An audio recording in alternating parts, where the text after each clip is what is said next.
Hello everyone, welcome to my YouTube channel. आज हम कक्षा छठी के बच्चों के लिए उनकी कार्यपत्रक तेज करेंगे। तो चलिए अपनी कार्यपत्रिका को शुरू करते हैं।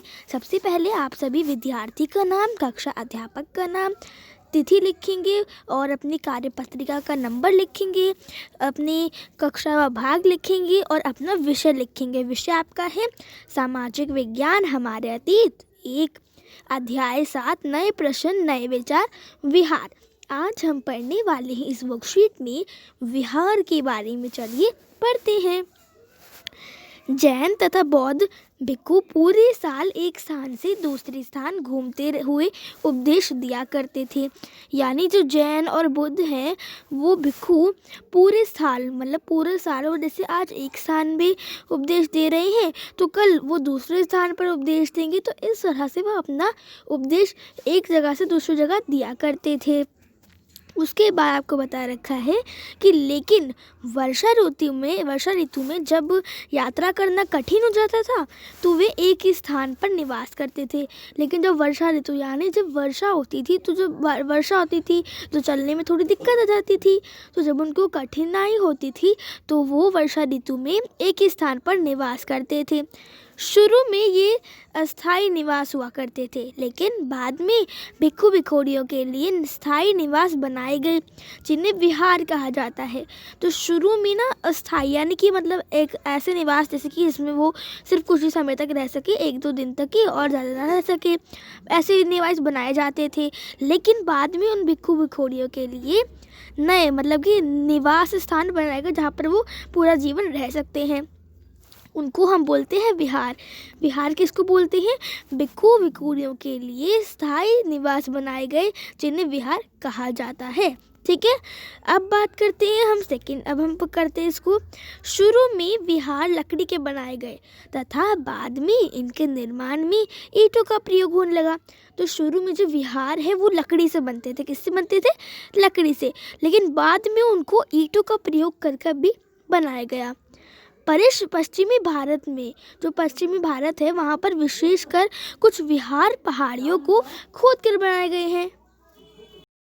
प्राय किसी धनी व्यापारी राजा भूस्वामी द्वारा दान में दी गई भूमि पर विहार का निर्माण होता था। तो यानी जैसे कभी कभी धनी व्यापारी यानी कि ऐसे व्यापारी जो बहुत ज़्यादा ही धनी हो, अमीर हो, या फिर राजा, या फिर जिनके पास पूरी भूमि हो, जिनके पूरी ज़मीन हो, तो वो दान में थोड़ी भूमि दे दिया करते थे और वहीं पर विहार का निर्माण होता था। स्थानीय व्यक्ति भिक्षु भिक्षुणियों के लिए भोजन, वस्त्र तथा दवाई लेकर आते थे। ठीक है, और वो बदले में भिक्षु भिक्षुणी थे वो बदले में उनको शिक्षा देते थे। तो अभी आपको यहीं तक बताया गया है। अब हम आगे बढ़ते हैं। हमारा फर्स्ट क्वेश्चन क्या है हमारा? तो आपको बता रखा है कि आपको कुछ प्रश्नों के उत्तर देना चाहिए। एक प्रश्न पहला आपका जो है, विहार कहाँ होते थे? तो विहार जो है वो कहाँ होते थे आपसे वो पूछा गया है। तो विहार होते थे, आपसे पूछा है कि विहार क्या होता है, कि विहार किसे कहते हैं। तो आप लिख देंगे भिक्षु भिक्षुणियों के लिए स्थायी निवास बनाए गए जिन्हें विहार कहा जाता है। ठीक है, तो आप भिक्षु भिक्षुणी से स्टार्ट कर देंगे और कहा जाता है यहाँ तक ख़त्म कर देंगे ना। आपको पूरा यहाँ तक से यहाँ तक लिख लेना है। आगे बढ़ते सेकेंड क्वेश्चन है हमारा, विहारों का निर्माण कैसे होता था?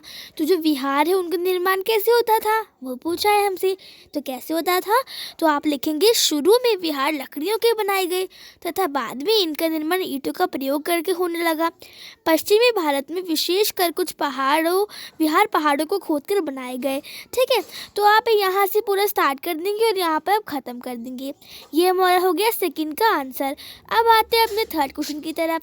थर्ड क्वेश्चन पूछा है, विहारों के निर्माण में कौन सहायता करते थे? तो विहारों के निर्माण में कौन सहायता करते थे? तो आप लिखेंगे प्राय किसी धनी व्यापारी, राजा अथवा भूस्वामी द्वारा दान किया भूमि पर विहार का निर्माण होता था। स्थानीय व्यक्ति भिक्षु भिक्षुणियों के, आपको बस यहीं तक लिखना है। यहाँ से लिखे कि आप लिख सकते हैं कि कौन सहायता करता था। आप लिख सकते हैं कि कोई धनी व्यापारी, राजा अथवा भूस्वामी तो ये सब विहार बनाने में सहायता करते थे। ठीक है, ये पैसे देते तो सहायता हो जाती थी बस। तो यही था, हमारी वर्कशीट जो है ख़त्म हो जाती है, कार्यपत्रिका हमारी ख़त्म हो जाती है। उम्मीद करती हूँ आपको वर्कशीट में सब कुछ समझ आया होगा।